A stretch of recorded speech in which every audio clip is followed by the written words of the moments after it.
ETF index mutual funds నేర్చుకుని stock మార్కెట్లో రాణించాలనుకుంటున్నారా? వెంటనే ఈ నెంబర్కి కాల్ చేయండి. అసలు పిల్లల గురించి తల్లిదండ్రులు ఎప్పుడు ఆలోచిస్తున్నారు అని అనిపిస్తుంది. ఎందుకంటే వాళ్ళ కొట్లాటలు వాళ్ళకే ఉన్నాయి, వాళ్ళ లొల్లులు వాళ్ళకే ఉన్నాయి, వాళ్ళ కేసులు వాళ్ళకే ఉన్నాయి. అలాంటి పరిస్థితిలో ఒక బిడ్డ తల్లిని తీసుకొని సుమన్ టీవీ మెట్లెక్కింది.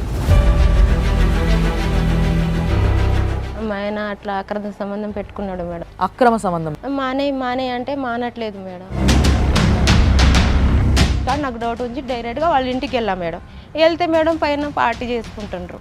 ఎవరెవరు? మా ఆయన ఉంచుకున్నావా వాళ్ళ ఆయన. నువ్వు రా బెడ్రూమ్లో మాట్లాడదామని నాకు గుంజుకెళ్ళింది. నాకు అప్పుడే నాకు ఏదో చంపాలని భయం అని నేను ఉరికొచ్చిన మేడం. కాదు, ఇదంతా జరిగేటప్పుడు మీ బిడ్డ ఉందా అండి? ఉంది. అంత పిచ్చిదాన్ని చేసిండ్రు వాళ్ళు. వాళ్ళేం చేయలేదు తల్లి, నువ్వు పిచ్చిదానిలాగా ఉన్నావు అంతే. విడాకులు అయిపోయింది వాళ్ళిద్దరికి. వాళ్ళ భర్త పట్టుకొని కొట్టేసి పోలీస్ స్టేషన్లో ఒప్పజెప్పిన తర్వాత మళ్ళీ నాకు కాల్ చేసిండు. నువ్వు ఎక్కడ ఫెయిల్ అవుతున్నాయి అంటే ఇప్పుడు చెప్పండి. రెండోది మీరు చెప్తారా, నాతో చెప్పిస్తారా? ఎక్స్క్యూషన్ ఎందుకంటే నేను కొన్ని లక్షల కేసులు చేస్తున్నా కదా. ఏమన్నా డాడీ, నేను ఎవరితో నువ్వు ఏమనలేదు, అన్న ఏమనలేదు, ఇంకోళ్ళు ఏమనలేదు, అందరు ప్రతిరోజులే మీరు. పాప నాతోనే ఉంది. మీతో లేదండి, హాస్టల్లో ఉంది. అసలు అంటే నా పడితే డాష్ బదలు కొడతాడు వచ్చిన చుక్కలు చూపిస్తా, నీకు చుక్కలు చూపిస్తా. నడు. మైనర్ అయిన బిడ్డని పట్టుకొని మీది నుంచి బూతులు తిట్టించడం ఆమెతో. అట్లాంటి చర్యలు తీసుకోవడం చాలా హీనమైన చర్య అది. మీ ఇంట్లో మీరు అడుగుపెట్టి మీ ఇంట్లో ఉన్నప్పుడే మేము మళ్ళీ మీకు ఫోన్ చేసి పిలుస్తాం. సుమన్ టీవీ ప్రేక్షకులకి నమస్తే. 6 JVR జమలాపురం వారి రత్నాంజలి సమర్పించు లైఫ్ జర్నీకి స్వాగతం. ఈరోజు లైఫ్ జర్నీలో ఒక కేసు వచ్చింది. ఇది విన్న తర్వాత మాకు అనిపించింది ఏంది అని అంటే, వయసుకు వచ్చిన పిల్లలు ఉంటారు, ఆడపిల్లలు ఉంటారు, మగపిల్లలు ఉంటారు. వీళ్ళకి జీవితం పైన రేపటి రోజు విరక్తి వచ్చే అవకాశము, అసలు జీవితం అంటే ఇదేనా, అసలు ఎందుకు ఇట్లుంది, ఇట్లా జరుగుతుంది అన్న విషయం అర్థం కాని ఏజ్లా తల్లిదండ్రులు చేస్తున్న తప్పులకి బలైపోయి పాపం వాళ్ళు ఎటూ కాకుండా కొట్టుమిట్టాడి తల్లిదండ్రుల గురించి పిల్లలు ఆలోచించే రోజులు వచ్చేసినాయి. అసలు పిల్లల గురించి తల్లిదండ్రులు ఎప్పుడు ఆలోచిస్తున్నారు అని అనిపిస్తుంది. ఎందుకంటే వాళ్ళ కొట్లాటలు వాళ్ళకే ఉన్నాయి, వాళ్ళ లొల్లులు వాళ్ళకే ఉన్నాయి, వాళ్ళ కేసులు వాళ్ళకే ఉన్నాయి. అలాంటి పరిస్థితిలో ఒక బిడ్డ తల్లిని తీసుకొని సుమన్ టీవీ మెట్లెక్కింది. ఆ బిడ్డ గోస, ఆ తల్లి గోస వినేటందుకు ఈడ మనతో పాటు మన గెస్ట్లు ప్రియా చౌదరి గారు, అమ్మ నమస్తే, అండ్ నాగేశ్వరరావు గారు పూజారి సార్ నమస్తే. సో ఇద్దరు కూడా మనకి సపోర్టివ్గా అసలు ఈ కేసులో ఏది న్యాయం, ఏం చేయాలి, ఎట్లా చేస్తే బాగుంటుంది అనే డెసిషన్ తీసుకుంటాం. అండ్ మరి ఈరోజు మన దగ్గర బాధితురాలు ఉన్నారు. అమ్మ నమస్తే. మీ పేరు? అమల. ఎక్కడి నుంచి వచ్చినావు అమ్మ? ఖమ్మం నుంచి. ఈ తల్లిని తీసుకొని వచ్చిన బిడ్డ ఇక్కడుంది. హాయ్. Hi ma'am. నీ పేరు? శ్రీలత మ్యామ్. శ్రీలత. ఏం చదువుకుంటున్నావు? 10th అయిపోయింది. 15 ఏళ్ళ పిల్ల. అది సంగతి. సో అమ్మ చెప్పమ్మా, ఎందుకు వచ్చినావు ఈరోజు వీడికి? మా ఆయన అట్లా అక్రమ సంబంధం పెట్టుకున్నాడు మేడం. అక్రమ సంబంధం అట్లా 5 సంవత్సరాల నుంచి పెట్టుకున్నాడు అట్లనే నడుస్తుంది మేడం. ఈరోజు పోతుందా రేపు పోతుందా అని మానే అంటే మానట్లేదు మేడం. అంటే నీకు ఈ అక్రమ సంబంధం పెట్టుకున్నాడు అన్న విషయం ఎట్లా తెలిసింది ఫస్ట్? అంటే వాళ్ళు అక్రమ సంబంధం, వాళ్ళ ఆయన దోస్తు, మా ఆయన. అచ్చా, వాళ్ళ ఆయన మీ ఆయన దోస్తులు. అయితే నాకు కూడా అంత తెలియదు మేడం, వేరే వాళ్ళు చెప్తే నాకు తెలుసు. ఓకే, ఎవరు చెప్పిండ్రు, ఏమని చెప్పిండ్రు? అంటే వాళ్ళ దోస్తు వాళ్ళే చెప్పిండ్రు, మీ భర్త అట్లా తాగుతాడు, వాళ్ళ ఇంటికి వెళ్తుండు అని చెప్పిండ్రు మేడం. అయితే నాకు డౌట్ వచ్చింది ఒకసారి, నేను అడిగిన. అయితే నువ్వు ఎందుకు అలా వాళ్ళ ఇంటికి వెళ్తున్నావు అడిగితే, నేను ఆమెకి ఏం సంబంధం లేదు, వాళ్ళ భర్తతోనే సంబంధం అన్నాడు. సరేలే అని ఊకున్నా మేడం. ఇంకోటి రోజు మళ్ళీ వీడియో కాలింగ్ మాట్లాడితే విన్నా నేను. అయితే వీడియో కాలింగ్ మాట్లాడుతాడు. అయితే ఏంది అట్లా మాట్లాడుతున్నావు వాళ్ళు అంటే, నువ్వు ఎక్కడ ఉన్నావు, ఏం చేస్తున్నావు, నీ భర్త ఎక్కడ పోయిండు అని మాట్లాడుతాడు. మాట్లాడితే నేను ఇరదీసిన, ఏంది నువ్వు లేదని అంటున్నావు, వాళ్ళ భర్త కోసమే నేను తాగటానికి, వాళ్ళ భర్త పిలిచినప్పుడే నేను వెళ్తున్నా, నాది ఆమెది సంబంధం లేదు అని అన్నాడు. సరేలే నువ్వు అట్లా అంటున్నావు అని నేను ఆమెతోనే మా ఆయనతోనే గొడవపడ్డది రోజు అట్లనే సాగేదే. అయితే మేడం ఒక్కరోజు ఆమె పుట్టినరోజు నేను ఈరోజు డ్యూటీకి జల్దీ వెళ్తున్నా, జల్దీ రావాలి, వెంటనే 2ంటికి డ్యూటీ 12ంటికే వెళ్ళిండు మేడం మధ్యాహ్నం షిఫ్ట్. అయితే రాత్రి తొందరగా వస్తా అని నాకు కాల్ చేసిండు. సరేలే అని పోయిండు. పోయేసరికి వచ్చిండు, నేను అన్నం కూర ఉండు నేను వస్తున్నా అని అన్నాడు. 8ంటికి ఫోన్ చేసి రాలేదు మేడం. రాలేదే వాళ్ళ ఇంటికాడ నాకు డౌట్ ఉంచి డైరెక్ట్గా వాళ్ళ ఇంటికి వెళ్ళాం మేడం. వెళ్తే మేడం పైన పార్టీ చేసుకుంటుండ్రు. ఎవరెవరు? మా ఆయన ఉంచుకున్నావా వాళ్ళ ఆయన ముగ్గురే. ముగ్గురు. అంటే ఈమె కూడా డ్రింక్ చేస్తారా? ఆమె కూడా డ్రింక్ చేస్తుందంట. వాళ్ళు ఆవిడ మా ఆయనతో ఉన్నది వాళ్ళ భర్తకి తెలియకుండా మెయింటైన్ చేస్తాడు. పైన తాగుతుంటే నేను ఇట్లా డోర్ దగ్గర చూసి నేను వెనుక వచ్చేసిన. అక్కడ ఉండి నాకు ఆయాసం మళ్ళీ తిడితే బాగుండవు, ఇంటికాడ వచ్చినప్పుడు తిడతా అని నేను ఇంటికి వెళ్ళిపోయినా మేడం. బండి కింద ఉన్నది, హెల్మెట్ ఉన్నది మేడం, బండిలో పైసలు ఉన్నది. నేను తీసుకొని మా ఇంటికి వెళ్ళిపోయినా. వెళ్ళేసరికి 1 గంటకు వచ్చిండు మేడం. ఎక్కడ వెళ్ళాను ఇప్పుడు దాకా రాలేదని ఇరదిస్తే నేను నా దోస్తు దగ్గర ఈసీఎల్లో పార్టీ చేసిన అని అన్నాడు. అయితే నిజం చెప్పును అబద్ధం చెప్పేవాకు, హెల్మెట్ ఎక్కడ ఉన్నది నీది నేను అడిగిన. 2-3 సార్లు తీసుకుని వచ్చేసా? హెల్మెట్ తీసుకొని వచ్చిన మేడం. గుర్తు అనమాట, వచ్చిందా లేదా అక్కడికి, ఈయనేం చెప్తాడు. నీ హెల్మెట్ ఏది అని పొద్దున అడిగిన మేడం. రాత్రి చెప్తే నాకు కొడతాడని నేను పొద్దున అడిగిన. అయితే వచ్చి కొట్టడం మీ ఆయనకు అలవాట? అవును మేడం. ఎప్పుడు కొట్టాడు? ఎప్పటి నుంచి అట్లనే కొడతాడు. తాగి కొట్టడము తాగడం అనేది ఒక కారణం అంతే. దాని అంటే ఇప్పుడు ఎవరైనా సరే తాగున్నాళ్ళేమో వదిలే, తాగి వచ్చి కొట్టినాడు అంటే మన్నింపు అనేటటువంటి పదాన్ని వీళ్ళు తాగుడు అనేటటువంటి ఒక వ్యసనంతో తెచ్చుకుంటారు అనమాట. అయితే నేను నిజం చెప్పు నీ హెల్మెట్ ఎక్కడ ఉందో నిజం చెప్పు అంటే పిల్లల మీద ప్రమాణం చేసిండు మేడం. ఏమని చెప్పిండు? ఏమంటే నేను ఎన్ఎఫ్సీలోనే పోయింది, ఓకే, హెల్మెట్ ఎవరు తీసుకెళ్ళిండ్రో ఏమో పిల్లల మీద ప్రమాణం అని. ఇంతకీ ఏం చేస్తాడు మీ ఆయన? NFC madam. ఏం చేస్తాడమ్మా మీ నాన్న? న్యూక్లియర్ ఫ్యూల్ కాంప్లెక్స్లో టెక్నీషియన్గా జాబ్ చేస్తాను. ఏం చదువుకున్నారమ్మా? నేను ఏం చదువుకోలేదు మేడం. మీ ఆయన ఏం చదువుకున్నాడు? మా ఆయన 10th చదివిండు. చెప్పండి. అయితే మేడం పిల్లల మీద ప్రమాణం చేసిండు. మళ్ళా నేను కొబ్బరికాయ కొడతా, దేవుడు పూటం పగల కొడతా అని అన్నాడు మేడం. అయితే సరేలే నువ్వు అట్లా అంటున్నావు కదా, కొట్టే నీ హెల్మెట్ ఎక్కడ ఉందో నేను చూపిస్తా అని చెప్తే హెల్మెట్ తీసుకొచ్చిన తర్వాత పిల్లల మీద ప్రాణం చేసిండు. 5 కొబ్బరికాయ కొట్టేసి 5 పూటలు పగల కొట్టేసిండు. లేదని చెప్పేసిండు, నేను తీసుకొస్తా అని చెప్పేసి దాని ముందు అంటే దేవుడు సాక్ష్యంగా పిల్లల మీద ఒట్టేసినందుకు మళ్ళీ ప్రాయశ్చిత్తంగా ఇంకొక అవును మేడం. నేను తీసుకొచ్చి చూపించిన హెల్మెట్. తర్వాత నిజం చెప్పిండు. అవును నేను వెళ్ళా అన్నాడు. అసలు ఏ రోజు ఆమెకి నీకు సంబంధం ఏంది అని అడగలేదా? నేను అడిగిన మేడం, అడిగిన కూడా చెప్పడు మేడం, నాకు చెప్పడు. నీకు ఆమెకి సంబంధం అంటే అసలు నేను లేనే అంటాడు మేడం. వాళ్ళ ఇంటికి తీసుకెళ్ళిండు మేడం. తీసుకెళ్తే ఏమని తీసుకెళ్ళిండు వాళ్ళ ఇంటికి, కానీ చెప్పలేదు నాకు ఇంటికాడ. నీకు మూలాయిల దగ్గర ఏముందో నీకు తాగితాలు కట్టిస్తా అని తీసుకెళ్తా అని అన్నాడు. సరేలే అని నేను అన్నా. మా పాప కూడా నాకు కూడా నేను కూడా వస్తా అని మా పాప అంటే నువ్వు వద్దు మమ్మీకి ఒక్కదానే తీసుకెళ్తాను, నాకు ఒక్కదానే తీసుకెళ్ళిండు మేడం. వాళ్ళ ఇంటికాడ మెయిన్ రోడ్ మీదే వాళ్ళ ఇల్లు, వాళ్ళ ఇంటికాడ అబ్బి చేసి వాళ్ళ ఇంటికాడ తీసుకెళ్తున్నా, నువ్వు మంచిగా మాట్లాడు ఆమెతోని అని అన్నాడు మేడం. అయితే ఎందుకు రేపటి రోజు కలిసి బతకాలని ఏమో వాళ్ళ మొగుడుతోని ఆమెతోని మంచిగా మాట్లాడమని అన్నాడు మేడం. మీ ఆయన ఏడి అని నేను అన్నా డైరెక్ట్గా. మా ఆయన బెడ్రూమ్లో పండుకుంటాడు అన్నాడు. పిలువు నేను మాట్లాడుతా అన్నా. నువ్వు రామని ఇద్దరు గుంజుకెళ్ళిండ్రు నాకు. అయితే నాకు నేను భయపడ్డా మేడం. నువ్వు రా బెడ్రూమ్లో మాట్లాడదామని నాకు గుంజుకెళ్ళింది ఆమె. నువ్వు పో అని మా ఆయన నాకు తోసేసిండు మేడం. నాకు అప్పుడే నాకు ఏదో చంపాలని భయం అని నేను ఉరికొచ్చిన మేడం.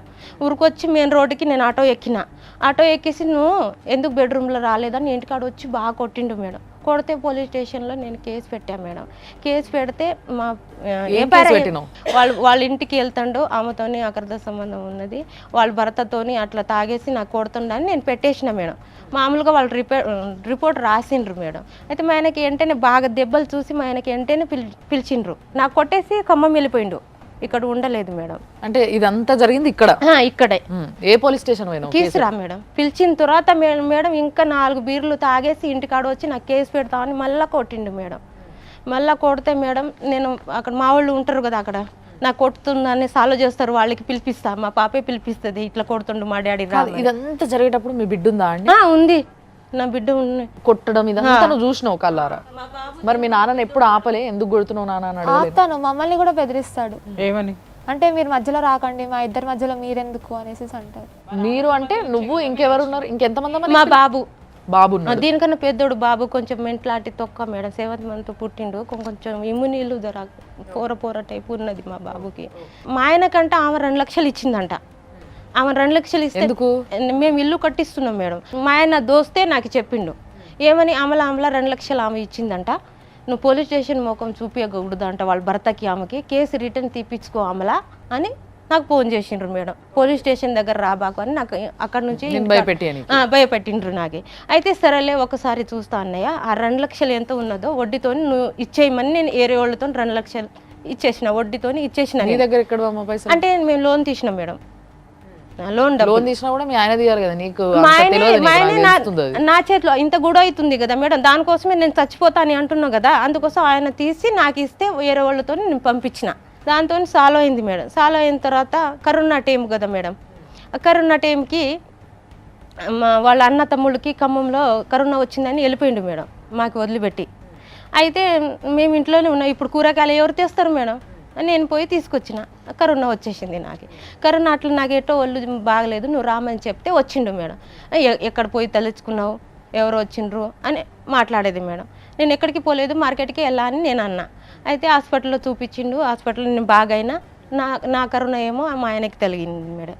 అయితే ఆయన హాస్పిటల్లో అడ్మిట్ అయ్యిండు. అడ్మిట్ అయిన తర్వాత ఆమె మా బావగారికి కూడా తెలుసు ఆమెతో ఉందని, ఆమె మా బావగారు ఎక్కించుకొని మా ఆయనకి సేవ చేస్తుంది. మీ ఆయన తరపు ఉన్న వాళ్ళందరికీ ఈమెతోటి రిలేషన్ ఉందన్న సంగతి తెలుసు మేడం. అంటే మీ పెళ్లికి ముందు నుంచే ఉందమ్మా? పెళ్లి తర్వాత మరి ఉన్నప్పుడు వాళ్ళు ఎప్పుడు ఈయనకి ఇట్లా చేయడం కరెక్ట్ కాదనేది చెప్పలేదా? చెప్పలేదు మేడం, చెప్పలేదు. మా బావగారు మా యారాలే మా ఆయనకి కలిపేది వాళ్ళు ఇద్దరే.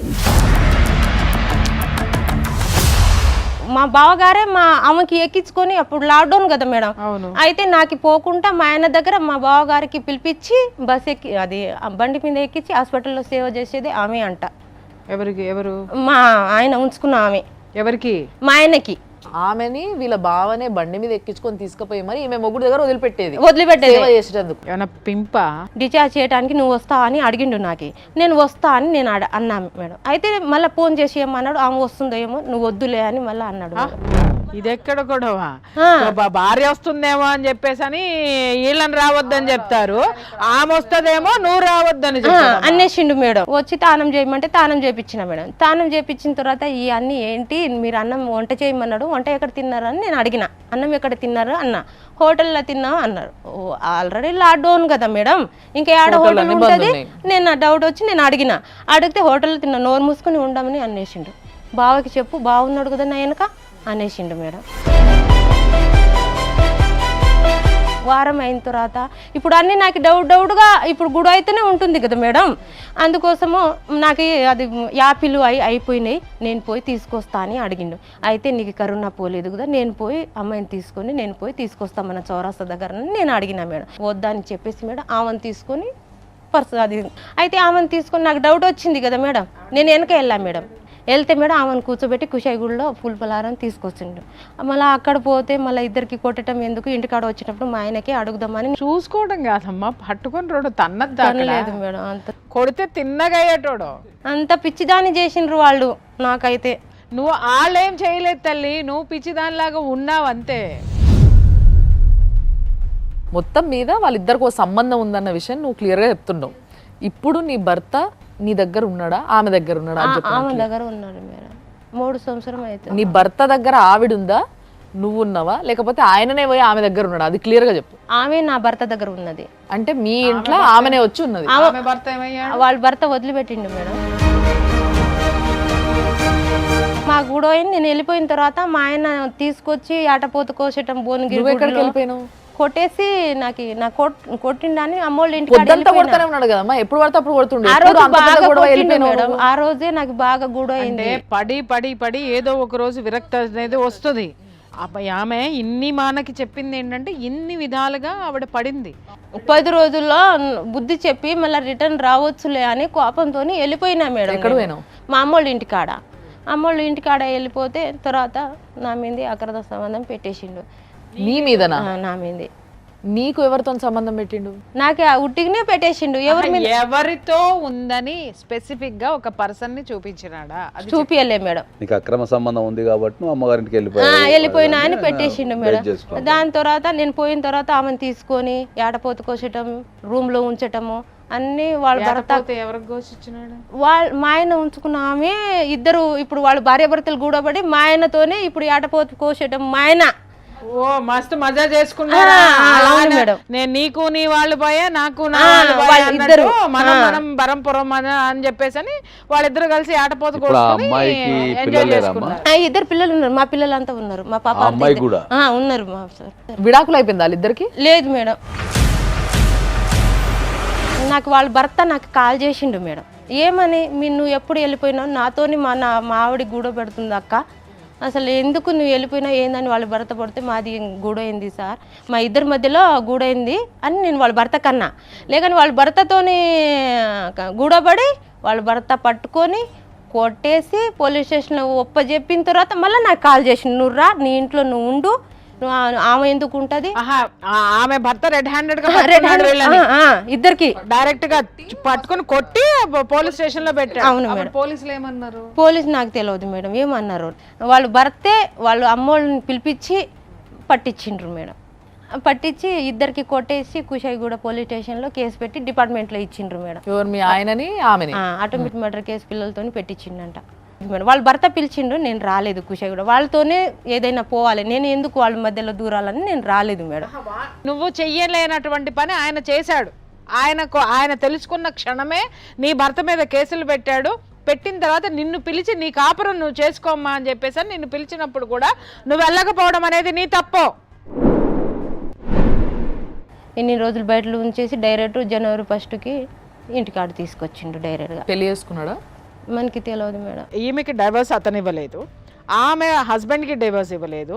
But they are living in together in one roof, under one roof. ఇది ఏంటి సార్?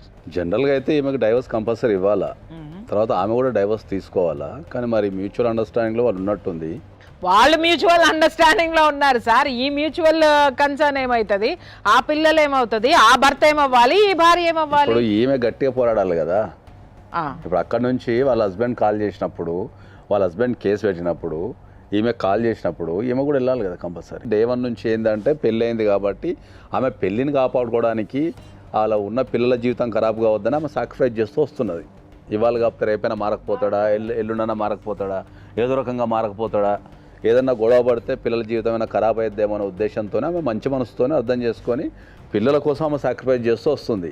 ఇప్పుడు భార్య క్వశ్చన్ చేసింది అనుకోండి, అవతల వాడు తప్పించుకునేటటువంటి మూమెంట్లో అతి నీచమైనటువంటి సంబంధాలు కూడా కలుపుతాడు. అంటే ఇప్పుడు ఉన్నామే కూతురనో చెల్లెలనో అక్కనో కూడా చెప్పేటటువంటి వాళ్ళు కోకొల్లలు ఉన్నారు. మీకు తెలిసిన కేసులు బోల్డ్ ఉన్నాయి అలాంటివన్నీ. అవి మనం ప్రూవ్ చేయలేనటువంటి, వాళ్ళని నిలువున కోసిన అవతల ఉన్నటువంటి అది కూడా తండ్రిలానే చూసుకుంటున్నానంటది, అన్నయ్య అని అంటది, లేకపోతే మా బాబాయ్ గారు అని అంటది, లేకపోతే ఇంకేమన్నా అంటది. కానీ యువతల వాడు కూడా అదే పలుకుతాడు. ఇది మనం ప్రూవ్ చేయలే. కానీ జరుగుతున్నది ప్రపంచానికి తెలుసు, భార్యకి తెలుసు, కానీ కోర్టులకు ఎందుకు తెలియవు సార్? కోర్టుల దృష్టికి తీసుకెళ్లాల్సిన బాధ్యత మన మీదే ఉంటుంది కదా.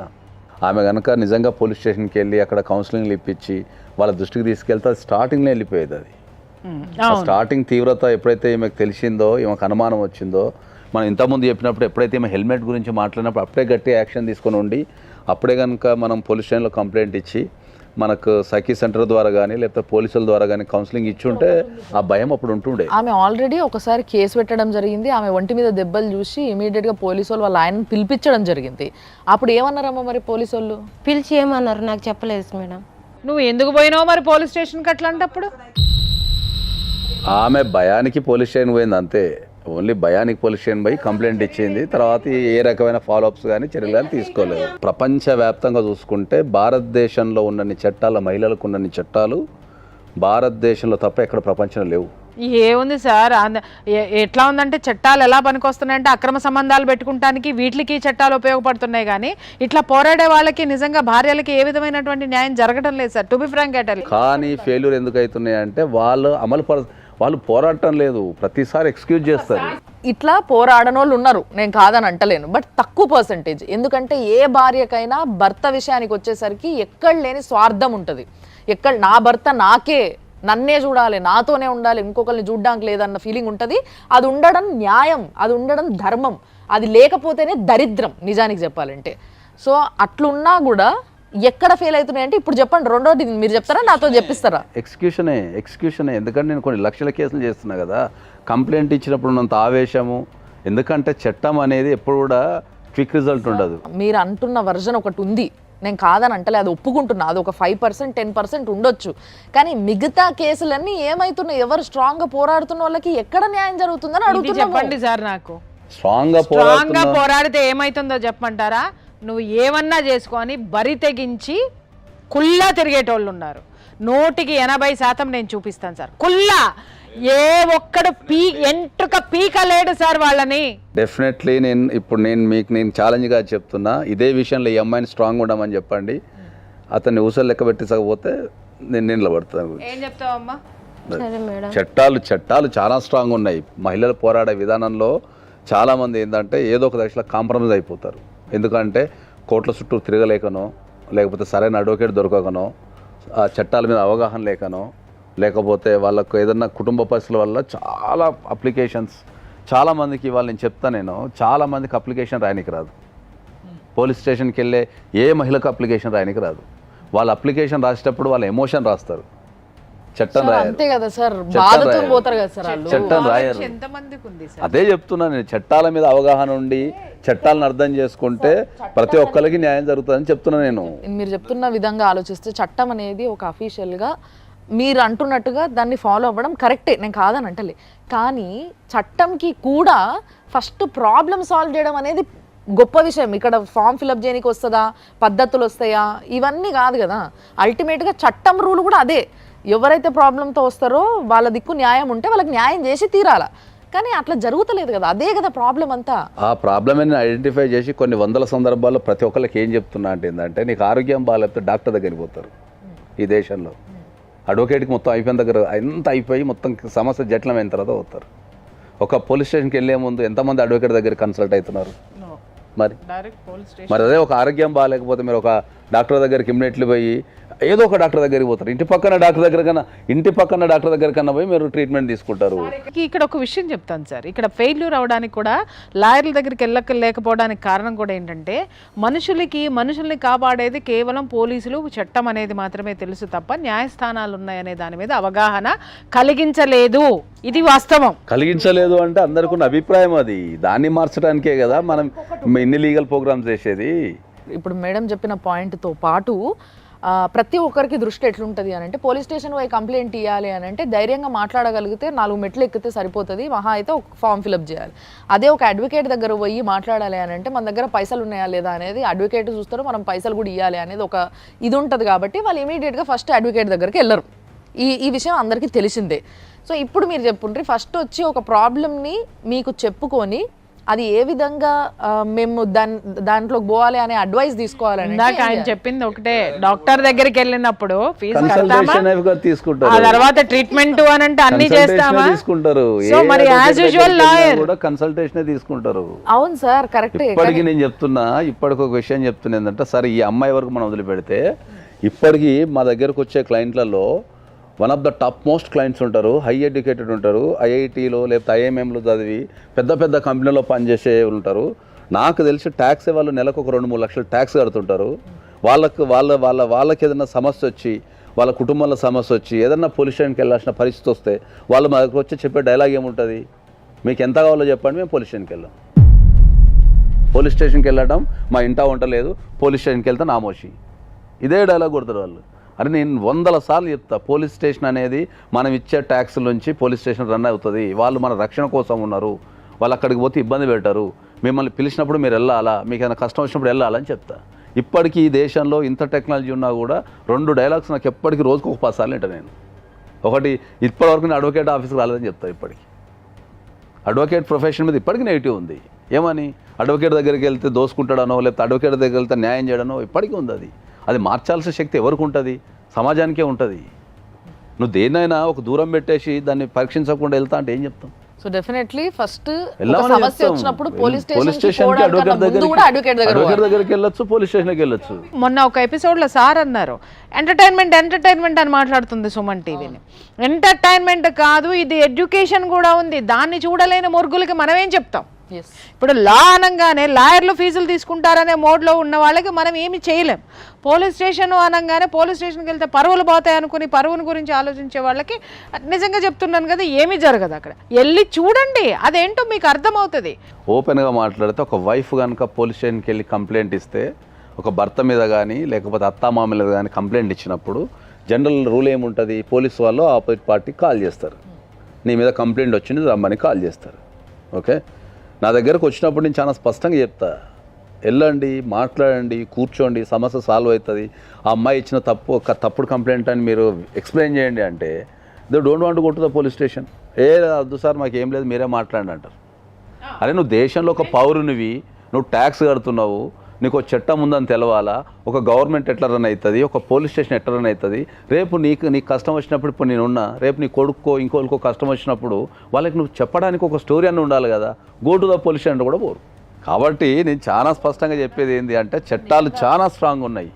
కాకపోతే అందరికీ అడ్వైజ్ చేస్తున్నా ఏంటంటే, ఏదన్నా ఒక చట్టపరంగా ఏదన్నా ఒక చర్య తీసుకునే ముందు కంపల్సరీ ఒక 500 1000 రూపాయలు కట్టి నియరెస్ట్ అడ్వకేట్ దగ్గరికి వెళ్ళండి. మీరు వెళ్తే వాళ్ళు నాలెడ్జ్ ఇస్తారు, దాన్ని ప్రాసెస్ చెప్తారు, దాని తర్వాత ఈజీ అవుతుంది మీకు ఇష్యూ.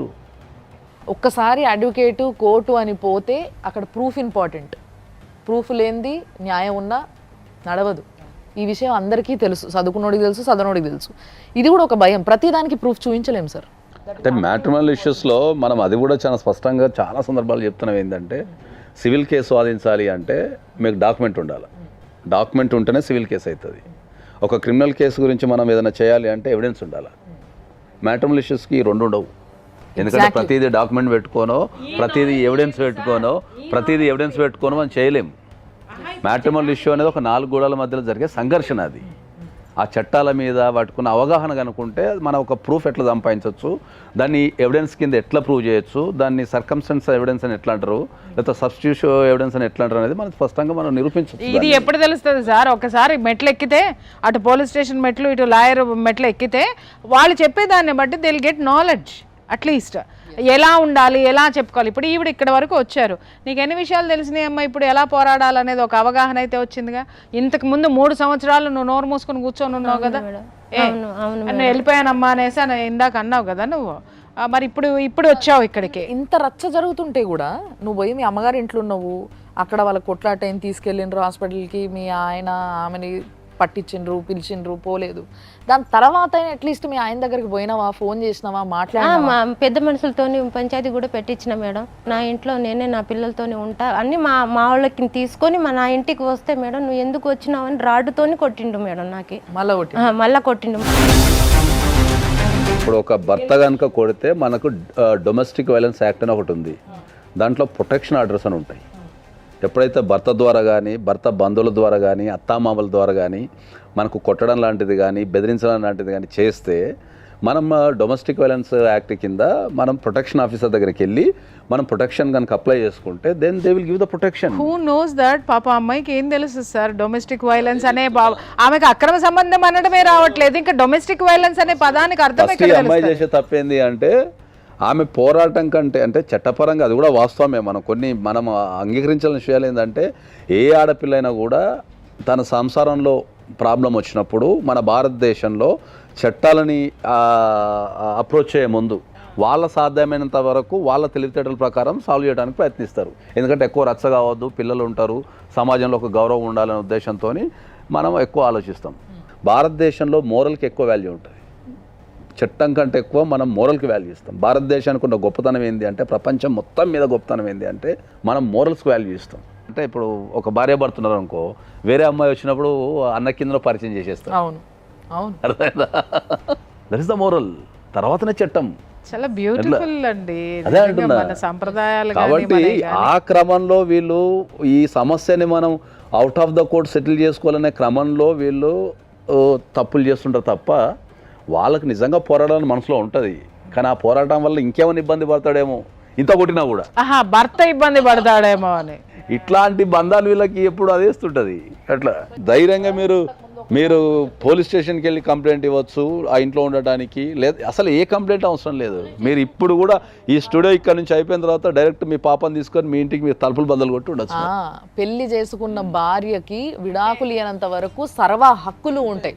ఒకసారి సార్ని కలవండి అమ్మా, కలిస్తే మీరు ఏం చేయాలి అనేది సార్ గైడెన్స్ ఇస్తారు, దాని ప్రకారము మీరు ఇది చేయొచ్చు. అన్న తమ్ములతోనే అక్రమ సంబంధం కడతాడు మేడం. అన్నలతోటి ఆయనకున్న అక్రమ సంబంధాన్ని పక్కదారి పట్టించి ఒక కొత్త ఇష్యూని తెర మీద తేయటం వల్ల ఇష్యూ ఇటు డైవర్ట్ అయ్యిందనే టాపిక్ తప్ప అది. ఒక్క విషయము వాళ్ళ డాటర్ని అడగాలనుకుంటున్నాను నేను. నువ్వు చూసినావు కదా, నీకు స్పష్టంగా నీకు అర్థమైంది ఏంది, ఏం చేయాలంటో చెప్పు. నీకు ఏం కావాలి, ఎట్లుండాలి, ఇది వ్యవస్థ ఎట్లుండాల్సింది? 11th బోర్డ్ ఎగ్జామ్స్ అయిపోయింది. నేను దాని ముందు రోజే డాడీ కాల్ చేసి మమ్మీ దగ్గరికి వెళ్తాను, డాడీ గుర్తుకొస్తుంది. నువ్వు అప్పుడు వరకు ఎక్కడున్నావు? అప్పటి వరకు హాస్టల్, నేను ఖమ్మంలో హాస్టల్లో చదివాను. ఓకే. ఇలా మమ్మీ గుర్తుకొస్తుంది, చాలా రోజులు అయింది కదా అని అంటే, వద్దు నువ్వు ఎటు ఐ మీన్ ఏంటి 2 పడవల మీద కాలు పెట్టి నడుస్తున్నావా ఏంటి, ఒక సైడ్ ఉండవా నువ్వు? నడిచేటిది ఆయన కదా. ఒకసారి ఫోన్ చేద్దాం. హలో, హలో, వీరన్న గారు మాట్లాడుతున్నారా? అవునండి. నమస్తే అండి, మేము సుమన్ టీవీ నుంచి ఫోన్ చేస్తున్నాము. చెప్పండి మేడం. మీ ఆవిడ సుమన్ టీవీకి వచ్చింది. మీ ఆవిడ మీ బిడ్డ ఇద్దరు ఇక్కడ ఉన్నారు. మీరు ఆవిడతో ఇప్పుడు కలిసి ఉంటలేరు, ఆమెను ఇష్టం వచ్చినట్టు కొట్టినరు అనే విషయాన్ని ఆమె ఇక్కడికి వచ్చి చెప్తుంది. మీకు ఇంకో అక్రమ సంబంధం ఉందని కూడా చెప్తుంది. ఏంది అసలు ఏం జరుగుతుందండి? ఏమో తెలియదండి నాకు కూడా పెద్దగా. ఆమె ఏం చేస్తుందో ఆమెకే తెలవాలి. కాదు, ఇప్పుడు మీ ఆవిడ మీకేం తెలుసో అది చెప్పండి పోనీ. మీరు మీ ఆవిడతో కలిసి ఉన్నారా? మా ఆవిడకి అడగండి మేడం, కలిసి ఉండదు లేదు చెప్తుంది కదా.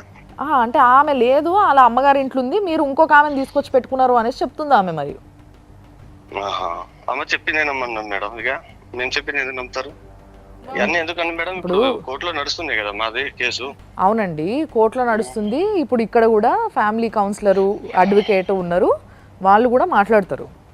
ఎందుకంటే అన్ని పంచాయతీలు అయిపోయినాయి మేడం, అన్ని పంచాయతీలు అయిపోయినాయి, అన్ని దాదాపు 10-15 పంచాయతీలు అయిపోయినాయి, అన్ని కేసులు అయిపోయినాయి, అన్ని అయిపోయినాయి మేడం. అన్ని చేసే కాడికి అన్ని చేసింది. మరి మీ భార్యతో మీకు ఏంది ప్రాబ్లం చెప్పండి నాకు ఒక్కసారి. ఆమెకి ఏం తక్కువ చేశాను?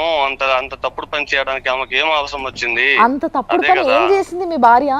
ఒకరితో పెట్టుకుంది మేడం, దానికి సాక్ష్యం ఎవరో కాదు, నా బిడ్డ, నా కొడుకు, కాలనీ మొత్తం. సరే, ఒక్క నిమిషం. సాక్ష్యం కదా, సాక్ష్యం నీ బిడ్డ ఇక్కడనే ఉంది, శ్రీలత. మీ అమ్మకి ఎవరితోనో వేరే వాళ్ళతో కనెక్షన్ ఉందట, మీ నాన్న చెప్తున్నారు. దానికి సాక్ష్యం నువ్వేనట. నువ్వేమంటావు మరి? ఒక్కసారి మీ పాపతో మాట్లాడండి. అరే మీ బిడ్డతో మీరు మాట్లాడడానికి ఏముందండి, ఒక్కసారి మీ పాపతో మాట్లాడండి. హలో, చెప్పు చెల్లి. ఏమన్నా డాడీ, నేను ఎవరితో నువ్వు ఏమనలేదు, అన్న ఏమనలేదు, ఇంకోళ్ళు ఏమనలేదు, అందరు ప్రతిరోజులే. మీరు నా దగ్గర రికార్డింగ్ లేదనుకుంటున్నావా? నువ్వు మాట్లాడింది, నువ్వు చెప్పింది, పంచాయతీలో చెప్పింది.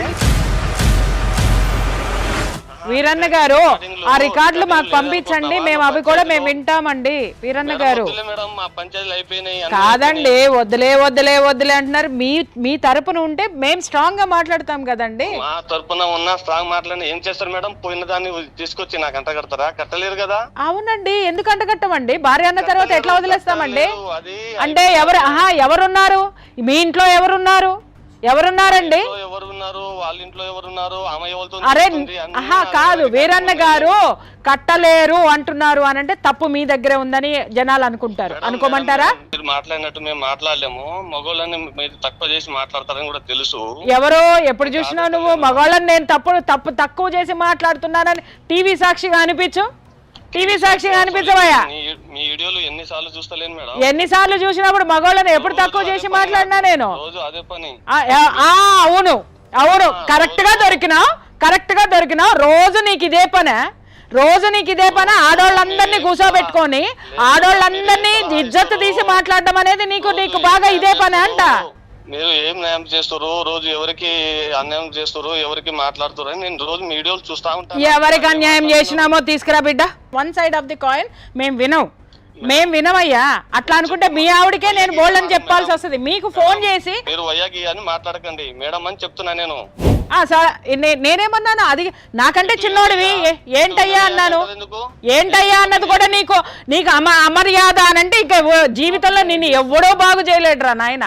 మీ ఆవిడ ఏదైతే చెప్పిందో అది మొత్తం వాస్తవం చెప్తున్నాను కదా. నువ్వు నాకంటే చిన్నవాడివి.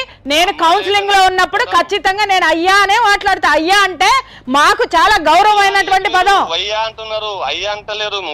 ఇనవయ్యా అంటున్నారు, అయ్యా అంటలేరు. అయ్యో ఎనవయ్యా, మరి అయ్యా అన్నప్పుడు ఎనవయ్యా అనక ఎనరా అంటారా?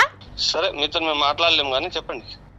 నేననేది మీ ఆవిడతోటి ఏంటి ప్రాబ్లం? ఇవాళ నీ ఇంట్లో ఈ పరాయి స్త్రీతో నువ్వు ఉంటున్నావు అనేది ఎలిగేషన్. అది వాస్తవమా కదా? సేసార్ నో. మాకు ఎటువంటి పరాయి స్త్రీతోని నాకు సంబంధం రైట్. అయితే ఆవిడ రైట్స్ ప్రకారం ఆవిడ మీ ఇంటికి వస్తుంది. ఆవిడ రైట్స్ ప్రకారం వస్తుంది. ఆమె ఇంట్లో ఆమె ఉంటది. ఆమెకి స్థానం ఇవ్వండి. ఆమె తప్పులు చేస్తున్నట్టయితే మాకు పంపించండి. మేము మీకు న్యాయం చేస్తాము. ఖచ్చితంగా మీ తరపున మేము నిలబడతాం. ఆమెకి న్యాయం చేస్తాం. నీకు అవసరం లేదు కాబట్టి ఆమెకి మేము న్యాయం చేస్తాము. మిస్టర్ వీరయ్య గారు ఖచ్చితంగా న్యాయం ఎవరి వైపు ఉంటే వాళ్ళతోటే వస్తుంది మీ వీరయ్య గారు. ఓకేనా? మా మిస్సెస్ కి ఇప్పుడు 4 సంవత్సరాలు వెళ్ళిపోయి నిన్నటి వరకు 10వ తరగతి ఎగ్జామ్ ఎవరు కూడా పాప నాతోనే ఉంది. మీతో లేదండి, హాస్టల్లో ఉంది. అసలు నీ దగ్గరికి ఎందుకు వస్తాను రా భయ్? పెడితే నీ దగ్గరికి ఎందుకు వస్తా? మంచిగా మాట్లాడు, సంజాయించి మాట్లాడు. నేను చాలా మర్యాదగా మాట్లాడతా. నీ అంటే నా పడితే డాష్ బగలు కొడతాడు. వచ్చిన తమాషా పడుతున్నావా? తమాషాలు తెలుస్తున్నావా? నువ్వు ఇక్కడ కూర్చొని ఒక ఉన్నతమైనటువంటి స్త్రీతో మాట్లాడేటటువంటి సిచ్యువేషన్ సరిగ్గా లేదంటే నువ్వు నీ భార్యని సరిగ్గా చూసుకున్నావని మేము అనుకుంటున్నావా? సరే వీరయ్య, నేను చెప్తున్నాను విను వీరయ్య. చుక్కలు చూపిస్తా నీకు చుక్కలు చూపిస్తా. నడు. మరి ఇంత దారుణంగా మాట్లాడదు. అవును మేడం, అట్లనే ఎక్కడైనా నాకు అట్లనే చేస్తాడు మేడం. కన్న కూతుర్ని బూతులు తిట్టాడు మ్యామ్. వాడు నీ పెడతాడా అని మాట్లాడుతున్నాడు అంటే వాడికి ఎంత పొగరేసి ఉన్నావురా నువ్వు. చూపిస్తా, నా కనిపిస్తాడు నీకు. అది చూపించకపోతే చూడు, నేను ఇక్కడ నీకు చూపించి తీరుతానేమనుకుంటున్నావు. కానీ నిజంగా ఇట్లా మాట్లాడడం మాత్రం చాలా చాలా చాలా తప్పు. అయ్యా, నీ భార్య ఇట్లా చెప్తుంది, ఒక వైపు వినము, రెండో వైపు కూడా వింటాము అని ఫోన్ చేస్తే ఉల్టా ఒక పెద్దావిడిని పట్టుకొని ఈ మాట అనడం ఎంతవరకు కరెక్ట్? ఎంత దరిద్రంగా మాట్లాడుతున్నాడు ఆయన. ఏమన్నా తెలివి, నీతి, నిజాయితీ అసలు ఒక మొగోడు అట్లా మాట్లాడతాడా? ఒక మాట చెప్తున్నాను, అతనికి ఆడదానితోటి పడుకోవడం ఒకటే వచ్చు. నేను ఈ పదం మాట్లాడకూడదు. వాడు అదే ధ్యాసలో అదే విధంగా కట్టుకున్న భార్యను కూడా ఆ విధంగానే బయటికి నెట్టేసేసి రోడ్డును పడేసిన కూతుర్ని అక్కడ కూర్చోబెట్టుకొని తల్లికి అక్రమ సంబంధం ఉందని కూతురికి తెలుసని బుకాయించే ఇంతకంటే సంస్కారంగా మాట్లాడతాడని మనం ఎక్స్పెక్ట్ చేయడం అనేది కరెక్ట్ కాదు. చెప్పు తల్లి, నువ్వు చెప్పేంది? ఏమన్నాడు మీ డాడీ? నా దగ్గర ఉన్నప్పుడు ఆమె రికార్డింగ్ చేసి పంపించింది. నువ్వు కూడా మీ అమ్మ లెక్క అవుతున్నావా, నువ్వు కూడా అక్కడ ఎవరైనా ఉంచుకున్నావా అని అంటుంది. ఎవరు? ఆమె అంటుంది. మా డాడీ పక్క నుండి ఆమె కంటే ఆమె నాకు చెప్తుంది. కాదు, అసలు ఆమెకేం సంబంధం? నీతో మాట్లాడాల్సిన అవసరం ఏముందమ్మా? అంటే దుబ్బతండలో నీ అమ్మలాగా నువ్వు కూడా తయారైతున్నావు, నువ్వు కూడా చూసుకున్నావా? ఆవిడెవరమ్మా? నీ బిడ్డతో మాట్లాడడానికి ఆమె ఎవరు? ఆమె ఏ వరసతోటి ఉంది? ఏ సంబంధంతో నీ బిడ్డతోటి ఆ మాట మాట్లాడింది? ఊరే నువ్వు ఇట్లాంటి గలీజు పనులు చేస్తూ గలీజు మనుషుల్ని నీ చుట్టూ పెట్టుకొని ఇక్కడ నువ్వు నీ ఇష్టం వచ్చినట్టు మాట్లాడితే ఊరుకుంటామని మాత్రం అనుకోకు. ఇక్కడ ఏమి చేతగాక కూర్చోలేదు మేము. ఇక్కడ చేతగాక, ఇది ఒక వ్యవస్థ అన్న విషయాన్ని మర్చిపోకండి. మొన్న ఇంటికి వస్తే పాపకు బస్ ఎక్కించిండు మేడం, ఉండకూడదు ఇంట్లో అని. ఎందుకు? ఇంటికి వస్తే నువ్వు మీ మమ్మీ దగ్గరికి వెళ్తా అని అన్నావు కదా, మీ మమ్మీ దగ్గరే ఉండిపో, నాకేం అవసరం లేదని చెప్పి మళ్ళీ బస్ ఎక్కిచ్చేసాడు. ఇంటి వరకు కూడా వెళ్ళలేదు. ఇంటి వరకు వెళ్ళాలా అంటే అది తీసుకురావద్దని ఉంటుంది, పెట్టుకున్నాడుగా ఒకదాన్ని. ఆమెతో మాట్లాడినట్టున్నాడు, బయటికి వెళ్ళి మాట్లాడేసి ఇక నన్ను వచ్చి వెళ్ళిపో నువ్వు, నేను నీకు బస్ ఎక్కిస్తాను వెళ్ళిపో అని చెప్పి బస్ ఎక్కి. ఒరే నీకు అర్థం కాక అడుగుతాను, అసలు కన్న కూతుర్ని సైతం నువ్వు రోడ్డు మీద పడేసి బజారు దానితో మొగుడిని వదిలేసింది, పిల్లల్ని వదిలేసింది, ఒక బజారు దాన్ని పెట్టుకొని నువ్వు ఏం మాట్లాడుతున్నావు? తెలివిగా మాట్లాడుతున్నాను అనుకుంటున్నావా, లేకపోతే గొప్పోడిని అనుకుంటున్నావా? పెట్టి చూడు గొప్పోళ్ళ దాంట్లో చెయ్యి, ఏం జరుగుతుందో ఎరక్కొట్టి పంపిస్తారు. అదే జరుగుతుంది రేపొద్దున నీకు. అసలు మైనర్ అయిన బిడ్డని పట్టుకొని మీది నుంచి బూతులు తిట్టించడం ఆమెతో అంటే ఒక ఆడపిల్ల సార్ పాపం ఆ పిల్ల బ్రెయిన్, ఆ పిల్ల మనసు ఈ ఏజ్లో ఏమైపోవాలి, ఏంది సంగతి ఇది? డెఫినెట్లీ అమ్మాయి కంప్లైంట్ ఇవ్వచ్చు. ఒకవేళ కనుక అమ్మాయి కంప్లైంట్ ఇస్తే ఇష్యూస్ చాలా సీరియస్గా ఉంటుంది. ఎందుకంటే అమ్మాయి మైనర్ యాక్చువల్లీ. అవును. ఓకే, మైనర్ కాబట్టి మైనర్ మీద అట్లాంటి చర్యలు తీసుకోవడం అనేది చాలా హీనమైన చర్య. అది మీరు డెఫినెట్లీ మీరు కంప్లైంట్ ఇవ్వండి అమ్మా, మీరు డెఫినెట్లీ వాళ్ళు చర్యలు తీసుకుంటారు. చాలా హీనియస్, చాలా క్రిటికల్గా ఉంటుంది కండిషన్. కాబట్టి మీరు డెఫినెట్లీ అది కంప్లైంట్ ఇవ్వాలి మీరు. సార్ నిజంగా ఈ విషయంలో కంపల్సరీ మేము మీ వెనుకుండి, సుమన్ టీవీ నిన్ను నడుపుతుంది. నేను చెప్తున్నా, ప్రతి ఒక్క తండ్రికి బుద్ధి రావాలా. ఆడపిల్లని కనడం కాదు, దాన్ని అపురూపంగా పెంచుకోవడంతో పాటు నువ్వు ఎట్లా బిహేవ్ చేయాలి, ఎట్లా మాట్లాడాలి, ఎట్లా చూసుకోవాలి అనే విషయం తెలిసి ఉండాలి. ఈ దరిద్రానికి ఆడపిల్లల్ని కనకండి, దయచేసి కనకండి. కంటే ఆ బాధ్యత తీసుకోవడం ముందు నేర్చుకొని కనండి. ఇంత దరిద్రంగా మాత్రం ట్రీట్ చేయకూడదు. ఆడపిల్లైనా మగపిల్లలైనా పిల్లలమ్మా, ఈ భూమి మీదకి వచ్చినటువంటి పిల్లలు. అంటే పశువులు కానీ పశువుకి వీళ్ళకి తేడా లేదన్నమాట. అరే నువ్వు కూర్చున్నది ఎవరి షోలో కూర్చున్నావు, ఏ షోలో కూర్చున్నావు, ఎక్కడున్నావు అనేది కూడా జ్ఞానము సోయ మర్చిపోయి కూర్చున్నావు, ఒళ్ళు మర్చిపోయి అంటారు. ఇంకా మా ఒక భాషలో చెప్పాలంటే ఒళ్ళు కొవ్వెక్కి ఉన్నావని అంటారు అనమాట. తెప్పిస్తా, దిగిస్తా, ఖచ్చితంగా దిగుతుంది. శిరస్సు నుంచి సిరిపాదం దాకా దింపుతా. అమ్మ నీకు ఇప్పుడు సార్ చెప్పిండ్రు కదా, నువ్వు కేసు వేస్తే ఈ కేసు చాలా బలపడుతుంది. నీతో అట్లా మాట్లాడడం చాలా హీనం. అది అసలు ఊహించుకోవడానికి చాలా దరిద్రంగా. కాదమ్మా, ఇంత చిన్న పిల్లలు మాకు న్యాయం కావాలి అని రోడ్డు మీదకి వచ్చేటటువంటి పరిస్థితిని క్రియేట్ చేస్తున్నటువంటి వీళ్ళని, ఈ దరిద్రుల్ని ఏం చేయాలి? ఇలాంటి తండ్రుల్ని ఏం చేయాలి? కాండ్రించి ఉమ్మాలరా, సిగ్గులేదా? కామంతో కళ్ళు మూసుకుపోయి మీ ఎంజాయ్మెంట్లు మీరు చేసుకుంటూ ఉంటారా? ఒకటి కాదు, రెండు కాదు, మూడు కాదు, జనాల్ని మెయింటైన్ చేసుకుంటూ పోయి, కనుక్కుంటూ పోయి రోడ్డు మీద పారేసి వాళ్ళు తండ్రి తండ్రి తండ్రి అని చెప్పేసి అని మీ వెంట పడతా ఉంటే ఏ తేలిగ్గా ఉందా మీకు? నిర్లక్ష్యంగా ఉందా మీకు? మీ వెనక ఎవడున్నాడా? నువ్వు ఉంచుకున్నది ఉందా? దాని పులుసు కూడా వంచి ఈ పిల్లకి న్యాయం చేయకపోతే, ఇప్పుడు ఇదే స్టూడియోలో ఒకడికి చెప్పా ముసలోడిని అరెస్ట్ చేపిస్తానని, చేపించినా వాడు ఊచలు లెక్క పెడుతున్నాడు. ఇప్పుడు చెప్తున్నా మిస్టర్, ఈ పిల్లకి న్యాయం చేయించిన తర్వాతనే నేను మళ్ళీ మాట్లాడతా జనంతో. ఇంకొకసారి ఏ తండ్రి ఎవ్వరూ కూడా ఒక పిల్లల గురించి, ముఖ్యంగా మైనర్ గురించి ఇట్లా మాట్లాడాలంటే వణుకు ఉట్టేలాగా చేయడమే మా బాధ్యత ఈరోజు. చెప్పు, నువ్వు చెప్పు, నీకేం కావాలి చెప్పు. మేము మా ఇంట్లో ఉండాలి మ్యామ్. మీరు ఆ ఇంట్లో ఉండాలి మీ అమ్మతోటి. మీ నాన్నకి బుద్ధి రావాలి. వాడికి బుద్ధి రాకపోతే బుద్ధి ఎలా తెప్పించాలో చట్టం న్యాయం రెండు చూసుకుంటాము. అప్పుడు కూడా మారి వచ్చాడా సరే, లేదు అనంటే హ్యాపీగా మీ ఇంట్లో మీరు ఉండండి. మీ అమ్మ పని చేసుకుంటుందో ఏదో ఒకటి చేసుకుంటుంది, నువ్వు చక్కగా చదువుకో. నీ తండ్రిని చూసావు, ఆ పక్క ఉన్న స్త్రీని చూసావు, నీ తండ్రిని చూసి నీ బిడ్డల్ని ఎలా పెంచకూడదో, ఎలా పెరగకూడదో చూసుకో. ఆ పరాయి స్త్రీని చూసి నీ జీవితంలో ఇలాంటి సంఘటనలు ఎదురైతే వాటిని ఎలా తిప్పి కొట్టాలో నేర్చుకో. సంసారాలని నిలబెట్టే పనిలోనే ఉండమ్మా. సార్ మీరు చెప్పండి, ఇప్పుడు ఏం చేస్తే కరెక్ట్ అంటారు? ఇప్పుడు దాకా మీరు చూసిండ్రు ఎట్లా మాట్లాడుతున్నాడు మనిషి అనేది కూడా. సో ఎట్లా వీళ్ళకి న్యాయం చేయాలి? ప్రధానంగా అయితే వాళ్ళ ఇంటికి వెళ్ళిపోవచ్చు, ఏం కాదు. మీరు ఇక్కడ నుంచి డైరెక్ట్గా మీరు ఆ ఇంటికి వెళ్ళిపోవడానికి వల్ల చర్యలు ఏముందో అది మేము తీసేసుకుంటాం. మీరు డెఫినెట్లీ ఆ ఇంటికి వెళ్ళండి. మీ మదరు, మీరు, మీ అన్నయ్య దాంట్లో ఉండండి. మీకు ఉండే హక్కు ఉంటుంది. అది చట్టపరంగా కానీ మోరల్గా కానీ దాంట్లో ఉండే హక్కు మీకే ఉంటుంది. కాబట్టి మీరు డెఫినెట్లీ దాంట్లో ఉండండి.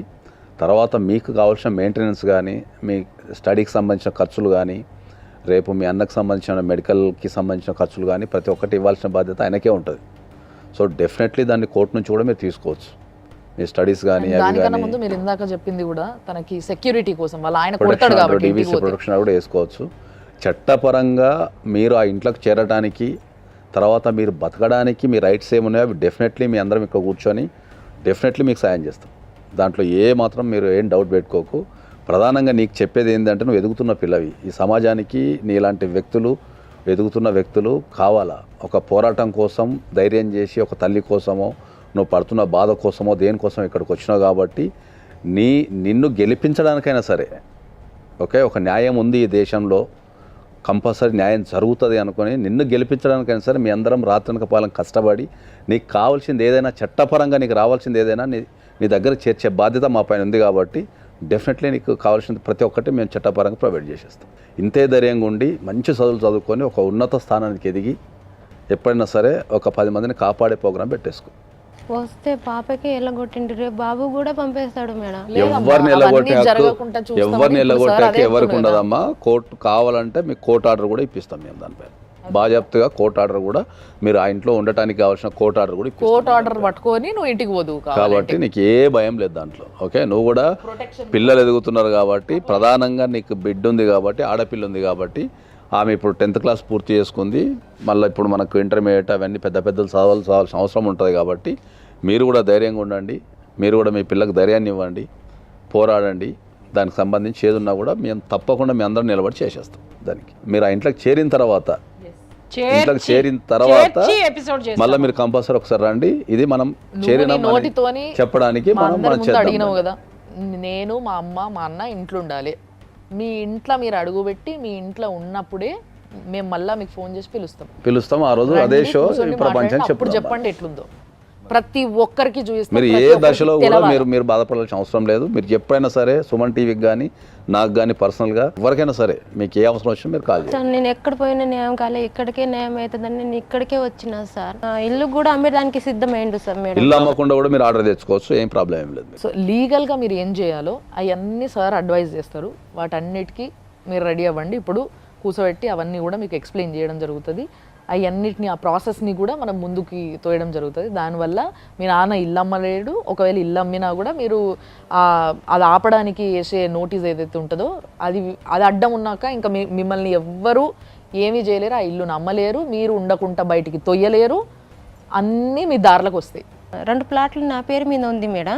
అయితే ప్లాట్లే రాయి పిల్లల పేరు మీద. అయితే రామని అంటాడు మేడం. 1కి 2 చేసినావు, నా పిల్లలు పోస్తే ఎట్లా, నా ఆస్తి నేను ఎవరికి ఇస్తాను, నా పిల్లలకి నా ఇంట్లో నాకు రాని అంటే అస్సలకి రాని. ఏది తక్కువైందేమోనమ్మా, అందుకని నీ కూడా ఇచ్చి ఇవ్వమన్నాడు. బాగా పెడదాం, సరిపడా పెడదాం, ఇద్దరికి పెడదాం. దయచేసి నేను చెప్తున్నా, ఒక ఆడదానికి కానీ మగవాడికి కానీ న్యాయం కావాలి అంటే ఎక్కడికైనా వెళ్తాడు, ఎంత దూరమైనా సరే వెళ్తాడు. ఇది మాధ్యమము, ఇది మాధ్యమము, మీడియాకి కొన్ని హక్కులు ఉన్నాయి, అలాగే కొన్ని బాధ్యతలు కూడా ఉన్నాయి. అవి 2 నిర్వర్తించి తీరుతుంది. అంతేగాని టీవీలో కూర్చునే వాళ్ళు పని పాట లేక కాదు, లేకపోతే కూర్చొని ఏదో పనికి మాలినటువంటి షోలు చేసుకునే వాళ్ళం మేము, అంతకంటే కాదు. ఒకసారి మేము గనక పట్టుకున్నామంటే దాన్ని వదిలిపెట్టే ప్రసక్తే లేదు, దాన్ని సక్సెస్ చేసి తీరుతాం. సో చూసిండ్రు కదా, తప్పకుండా వీళ్ళిద్దరికీ న్యాయం జరిగేలా చేస్తాం, దాన్ని మీకు చూపిస్తాం. ఇలాంటిది ఇంకోసారి సమాజంలో జరుగుతుంది, అటువైపుగా ఒక కేసు వెళ్తుంది అని అంటే ఈ ప్రోగ్రామ్ గుర్తుకు రావాలి, మేము చేయబోయే ఫాలో అప్ గుర్తుకు రావాలి. ఆ రేంజ్లో ఆ ఫాలో అప్ ఉండబోతుంది డెఫినెట్గా. అండ్ ఇంకొక విషయాన్ని కూడా నేను చెప్పాలనుకుంటున్నా. ఇందాక ప్రియా చౌదరి గారిని ఆయన అన్నారు, మీరు వచ్చి కూర్చొని మొగోళ్ళకి అగేన్స్ట్గా మాట్లాడతారు అని చెప్పి. ఇదే స్టేజ్ మీద, ఇదే వేదికపై ముగ్గురము కూర్చొని ఎంతోమంది మొగోళ్ళకి వాళ్ళ భార్యల కోసం వాళ్ళ వైపు నుంచి కొట్లాడిన రోజులు ఉన్నాయి. లాస్ట్ ఎపిసోడ్లో మొన్నొచ్చిన ఆయనకి నేను అక్కనయ్యి నిన్ను, నీ భార్యను తీసుకొచ్చి నీ దగ్గర చేరుస్తా, నువ్వు నీ భార్య కావాలంటున్నావు కదా అని చెప్పి దానికి నేను నిలబడతా అని చెప్పి ఆయన వెనక నిలబడడం జరిగింది. కాబట్టి దయచేసి మిగతా వాళ్ళు ఎవరైతే ఈ మాయలు ఉన్నారో, లేదు వీళ్ళు ఆడోళ్ళకే ఫేవర్గా ఉంటారు అనే మాయ ఏదైతే కప్పేసిందో వాళ్ళకి చాలా క్లియర్గా చెప్తున్నా, మొగోళ్ళు ఆడోళ్ళు కాదమ్మా, న్యాయం ఎవరి దిక్కు న్యాయం ఉంది, ఎవరు అన్యాయంగా ఇంకొకరిని హింస పెడుతున్నారు అది మాత్రమే గమనించడం జరుగుతుంది. దానికోసమే ఈ ప్రోగ్రాము. ఏదో మీకు చూపించడానికి, ఇక్కడ కూర్చొని మాట్లాడడానికి, రేటింగ్లు తెచ్చుకోవడానికి కాదు. తప్పకుండా సమాజంలో ఎంతో అంత మంచి చేసినాము, లేకపోతే న్యాయం చేసినామన్న ఒక మార్క్ కోసమే ఇంత కష్టపడుతున్నాము. కాబట్టి ఈ కష్టాన్ని ఇట్లే చేస్తాము. ఎవరేం అనుకున్నా, ఎవరేం అన్నా ఎక్కడ తగ్గము, తప్పకుండా న్యాయం చేసి తీరుతాము.